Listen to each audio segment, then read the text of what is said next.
Welcome to Vishnu IAS academy. మనం Telangana socio economic outlook 2025 Telangana సామాజిక ఆర్థిక ముఖ చిత్రం 2025కు సంబంధించిన అంశాల గురించి మాట్లాడుతున్నాం.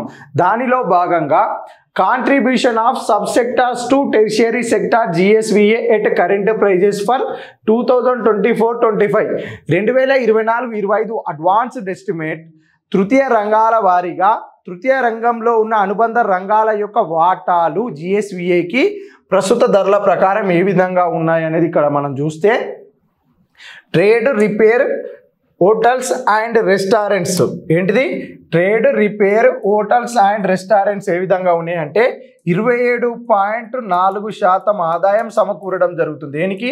GSVAకి. తృతీయ రంగంలోని అనుబంధ రంగాల వారీగా వాటాలు చూస్తే అందులో భాగంగా 11.3% ఆదాయం అనేది transport, storage, communication and services related to broadcasting నుంచి 11.3% ఆదాయం సమకూరుతుంది. ఫైనాన్షియల్ సర్వీసెస్ నుంచి ఎంత ఆదాయం సమకూరుతుంది అంటే 7.5% ఆదాయం సమకూరుతుంది. Real estate, ownership of dwelling and professional services నుంచి 37.5% ఆదాయం సమకూరుతుంది. పబ్లిక్ అడ్మినిస్ట్రేషన్స్ నుంచి 4.3% ఆదాయం సమకూరుతుంది. అదర్ సర్వీసెస్ నుంచి 11.9% ఆదాయం సమకూరుతుంది. అంటే దీనిలో ఆర్డర్ చూస్తే తృతీయ రంగంలో రంగాల వారీగా వరుస క్రమాన్ని గుర్తించండి తెలంగాణ GSVAకి ప్రస్తుత ధరల ప్రకారం సమకూరే ఆదాయం ప్రకారం అనే క్వశ్చన్ వస్తే మొదటి స్థానంలో ఏముంటుంది ఇక్కడ? Real estate. ఏంటిది? రియల్ ఎస్టేట్ అనేది మొదటి స్థానంలో ఉంటుంది. అదేవిధంగా రెండవ స్థానంలో trade, repair and hotels and restaurants. అదేవిధంగా తర్వాత స్థానంలో ఏంటిది? ఇది అదర్ సర్వీసెస్. ఇది తీసుకోవద్దు. థర్డ్ ఏం తీసుకోవాలి అని అంటే transport, storage, communication services, broadcasting related to broadcasting తీసుకోవాలి. ఫస్ట్ ఏంటిది? రియల్ ఎస్టేట్కి సంబంధించి. తర్వాత trade, repairs, hotels and restaurants. Third ఏంటిది? Transport, storage, communications and services related to broadcasting తీసుకోవాలి. తర్వాత ఫోర్త్ ప్లేస్ ఏంటిది అని అంటే ఫైనాన్షియల్ సర్వీసెస్. ఫిఫ్త్ ప్లేస్ ఏంటిది? పబ్లిక్ అడ్మినిస్ట్రేషన్ అనేది ఫిఫ్త్ ప్లేస్. ఈ ఆర్డర్ గుర్తుపెట్టుకోవాలి. తృతీయ రంగంలో భాగంగా అనుబంధ రంగాల వారీగా వాటాలు తెలంగాణ GSVAకి సమకూరే ఆదాయ మార్గాల యొక్క వరుస క్రమాన్ని గుర్తించండి అంటే మొదటి స్థానంలో రియల్ ఎస్టేట్. ఏంటిది? Real estate, ownership of dwelling and professional services. Second ఏమొస్తుంది ఇక్కడ? Trade, repair, hotels and restaurants. Third ఏం రావాలి ఇప్పుడు? Transport, storage, communications and services related to broadcasting.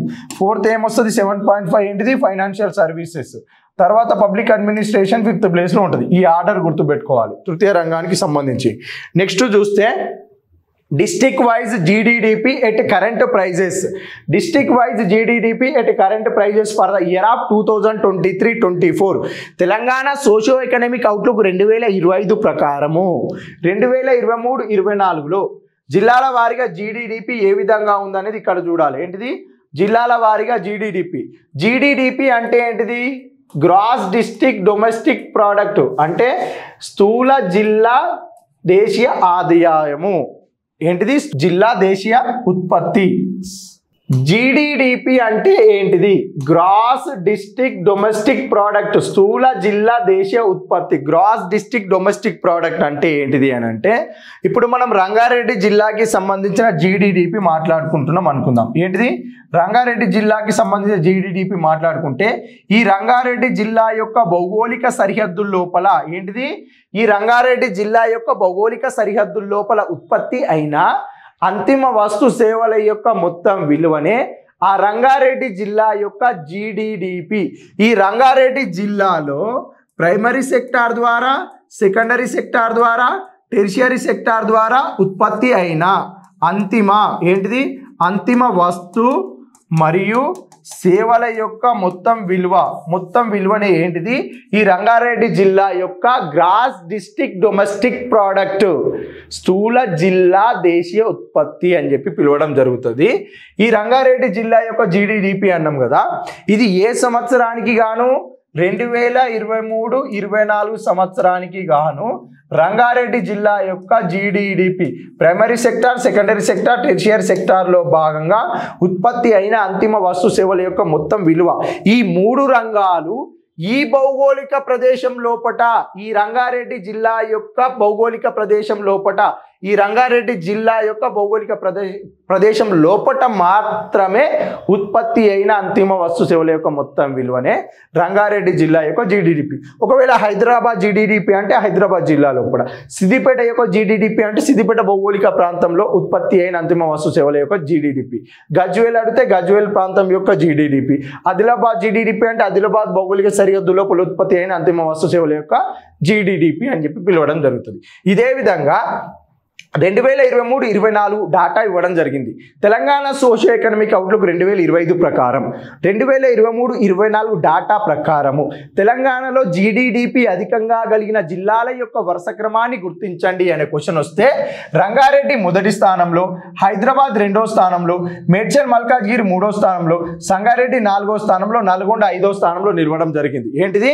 Rangareddy మొదటి స్థానంలో, హైదరాబాద్ రెండవ స్థానంలో, మేడ్చల్ మల్కాజ్గిరి మూడో స్థానంలో, సంగారెడ్డి నాలుగో స్థానంలో, నల్గొండ ఐదో స్థానంలో. ఈ వరుస క్రమాన్ని గుర్తుంచుకోవాలి. అదేవిధంగా రంగారెడ్డి జిల్లా యొక్క జీడిడిపి ఎంత? 3,17,898 కోట్ల రూపాయలు. హైదరాబాద్ జీడిడిపి ఎంత?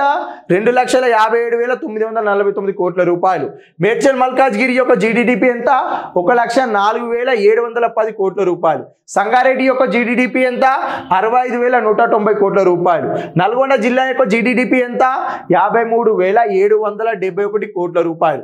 లక్షకు పైగా జీడిడిపి కలిగిన, 1,00,000 కోట్లకు పైగా జీడిడిపి కలిగిన జిల్లాలు ఎన్నున్నాయి? 3 జిల్లాలు, రంగారెడ్డి, హైదరాబాద్, మేడ్చల్ మల్కాజ్గిరి. ఎందుకు? ఈ ప్రాంతంలో సర్వీస్ సెక్టార్ విస్తృతంగా ఉంది కాబట్టి, సర్వీస్ సెక్టార్ నుంచి అధిక ఆదాయం సమకూరుతుంది కాబట్టి రంగారెడ్డి జిల్లాలో, హైదరాబాద్ జిల్లాలో, మేడ్చల్ మల్కాజ్గిరిలో ఈ 3 ప్రాంతాలలో జీడిడిపి అధికంగా రావడం జరుగుతుంది. అందులో సర్వీస్ సెక్టార్ నుంచి అధిక ఆదాయం సమకూరుతుంది. అత్యధిక జీడిడిపి కలిగిన జిల్లాల వరుస క్రమంలో రంగారెడ్డి, హైదరాబాద్, మేడ్చల్ మల్కాజ్గిరి, సంగారెడ్డి, నల్గొండ. అదేవిధంగా అతి తక్కువ జీడిడిపి కలిగిన జిల్లాల యొక్క వరుస క్రమాన్ని గుర్తించండి అనే క్వశ్చన్ వస్తే ములుగు, జయశంకర్, భూపాల్పల్లి, కొమరం భీం, నారాయణపేట, రాజన్న సిరిసిల్ల. ములుగు యొక్క జీడిడిపి ఎంత? 8,873 కోట్ల రూపాయలు. అతి తక్కువగా ములుగు యొక్క జీడిడిపి ఎందుకు ఉంది అని అంటే, ములుగులో అత్యధిక విస్తీర్ణం ఏంది? అటవీ శాతమే కలిగి ఉంది. అత్యధిక అడవులు కలిగి ఉన్నది కూడా ములుగు. ములుగులో అటవీ విస్తీర్ణం అత్యధికంగా ఉంది కాబట్టి అక్కడ సర్వీస్ సెక్టార్ అనేది చాలా తక్కువ. సర్వీస్ సెక్టార్ నుంచి ఆదాయం తక్కువగా సమకూరుతుంది. అటవీ విస్తీర్ణమే అత్యధికంగా ఉంది కాబట్టి ప్రైమరీ సెక్టార్, ద్వితీయ రంగం, ప్రాథమిక రంగం, ద్వితీయ రంగం, తృతీయ రంగం నుండి సమకూరే ఆదాయాలు ములుగులో చాలా తక్కువ కాబట్టి ములుగు జిల్లా యొక్క జీడిడిపి ఎంత? 8,873 కోట్ల రూపాయలతోటి అతి తక్కువ జీడిడిపి కలిగిన జిల్లాల యొక్క వరుస క్రమంలో మొదటి స్థానంలో ఉంది. ఏంటిది? ములుగు జిల్లా. తర్వాత జయశంకర్, భూపాల్పల్లి, తర్వాత కొమరంభీం, ఆసిఫాబాద్, తర్వాత నారాయణపేట, తర్వాత రాజన్న సిరిసిల్ల అనేది 5వ జిల్లా. అతి ఎక్కువ జీడిడిపి కలిగిన జిల్లాల వరుస క్రమం, అతి తక్కువ జీడిడిపి కలిగిన జిల్లాల వరుస క్రమాలు ఇవి. వీటిని గుర్తుంచుకోవాలి. ఇదే క్వశ్చన్ వస్తుంది తెలంగాణ సోషియో ఎకనామిక్ అవుట్లుక్ 2025 ప్రకారం. కానీ క్వశ్చన్లో 2023-24 డాటా ఇచ్చిర్రు. ఇది కూడా ఉంటుంది. 2023-24 ప్రకారం తెలంగాణలో జీడిడిపి ప్రకారము అంటే డిస్టిక్ల ప్రకారము అత్యధిక జీడిడిపి కలిగిన జిల్లాల వరుస క్రమం, అత్యల్ప జీడిడిపి కలిగిన జిల్లాల వరుస క్రమం. ఇది గుర్తుంచుకోవాలి. నెక్స్ట్ అంశం ఏంటిది అని అంటే district wise per capita income. District wise per capita income తలసరి ఆదాయం అనేది జిల్లాల ప్రకారం చూస్తే ఏ ధరల ప్రకారము? Current prices for the year of 2023-24. Telangana socio economic outlook 2025 ప్రకారం జిల్లాల వారీగా తలసరి ఆదాయాలను ప్రస్తుత ధరల్లో ఏ ఇయర్కి? 2023-24 సంవత్సరానికి గాను చూస్తే అత్యధిక తలసరి ఆదాయం కలిగిన జిల్లాల యొక్క వరుస క్రమాన్ని గుర్తించండి. రంగారెడ్డి జిల్లా యొక్క తలసరి ఆదాయం ఎంత అంటే 10,55,913 రూపాయలతోటి మొదటి స్థానంలో, హైదరాబాదు 5,54,105 రూపాయలతోటి రెండవ స్థానంలో, సంగారెడ్డి 3,45,478 రూపాయలతోటి మూడవ స్థానంలో, మేడ్చల్ మల్కాజ్గిరి 3,43,130 రూపాయలతోటి నాలుగవ స్థానంలో, భద్రాద్రి కొత్తగూడ 3,21,281 రూపాయలతోటి ఐదో స్థానంలో నిలవడం జరిగింది. రంగారెడ్డి, హైదరాబాద్, సంగారెడ్డి, మేడ్చల్ మల్కాజ్గిరి, భద్రాద్రి కొత్తగూడెం అనేది తెలంగాణ సోషియో ఎకనామిక్ అవుట్లుక్ 2025 ప్రకారం 2023-24 డాటా ప్రకారం చూస్తే తెలంగాణలో అత్యధిక తలసరి ఆదాయం కలిగిన జిల్లాల యొక్క వరుస క్రమంలో మొదటి 5 జిల్లాలు ఇవి ఉన్నాయి. అదేవిధంగా చివరి 5 జిల్లాలు కూడా చూడాలి కదా. వికారాబాదు, హన్మకొండ, అదేవిధంగా జైత్యాల, నారాయణపేట, మహబూబాబాద్ అనేది అతి తక్కువ తలసరి ఆదాయం కలిగిన జిల్లాల యొక్క వరుస క్రమం. ఏంటేంటివి?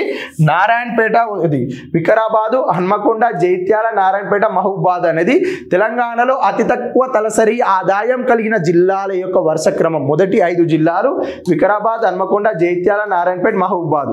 తెలంగాణలో అతి ఎక్కువ తలసరి ఆదాయం కలిగిన జిల్లాల యొక్క వరుస క్రమాలను గుర్తించండి అంటే రంగారెడ్డి, హైదరాబాద్, సంగారెడ్డి, మేడ్చల్ మల్కాజ్గిరి, భద్రాద్రి కొత్తగూడెం ఇవి అత్యధిక తలసరి ఆదాయం కలిగిన జిల్లాలు.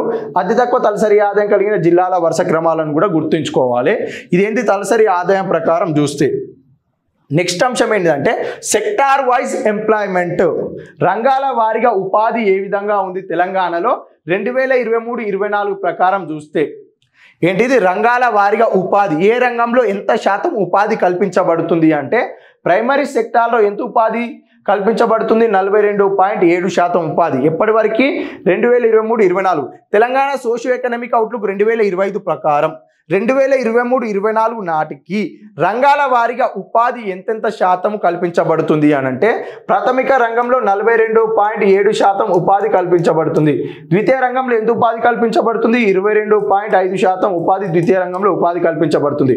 టెర్షియరీ సెక్టార్లో తృతీయ రంగంలో 34.8% ఉపాధి అనేది కల్పించబడుతుంది. అంటే రంగాల వారీగా ఉపాధి యొక్క వరుస క్రమాన్ని గుర్తించండి అనే క్వశ్చన్ వస్తే మనం ఏం చేయాలి? అప్పుడు ఫస్ట్ ఏంటిది? ప్రాథమిక రంగం, ప్రైమరీ సెక్టార్, ప్రాథమిక రంగం. ఏంటిది? ప్రాథమిక రంగం. తర్వాత ఏంటిది? తృతీయ రంగం, టెర్షియరీ సెక్టార్. ఏంటిది? తృతీయ రంగం. రంగాల వారీగా ఉపాధి ప్రకారం వరుస క్రమము అంటే ప్రాథమిక రంగం, తృతీయ రంగం, ద్వితీయ రంగం. ఏంటిది? ద్వితీయ రంగం. ప్రాథమిక రంగంలో ఎంత ఉపాధి కల్పించబడుతుంది? 42.7%. తృతీయ రంగంలో ఎంత? 34.8%. ద్వితీయ రంగంలో ఎంత? 22.5% ఉపాధి కల్పించబడుతుంది. ఫస్ట్ ప్రాథమిక రంగం, 2 తృతీయ రంగం, 3 ద్వితీయ రంగం. ఈ ఆర్డర్ గుర్తుపెట్టుకోవాలి. 2023-24 నాటికి తెలంగాణలో రంగాల వారీగా ఉపాధి కల్పించబడుతుంది కదా, ఈ రంగాల వారీగా ఉపాధి యొక్క వరుస క్రమాన్ని గుర్తించండి అనే క్వశ్చన్ వస్తే ప్రాథమిక రంగం, తృతీయ రంగం, ద్వితీయ రంగం, ఈ సెక్టార్ వైజ్గా ఎంప్లాయ్మెంట్ ఏ విధంగా ఉంది 2023-24 నాటికి అనేది ఈ అంశాలు చూసినాము. నెక్స్ట్ అగ్రికల్చర్ సెక్టార్లో భాగంగా అగ్రికల్చర్ సెక్టార్కి సంబంధించిన అంశాల గురించి తర్వాత క్లాస్లో చూద్దాం. సోషియో ఎకనామిక్ అవుట్లుక్కి సంబంధించిన అంశాలు. Thank you. Please subscribe Vishnu IAS academy YouTube channel.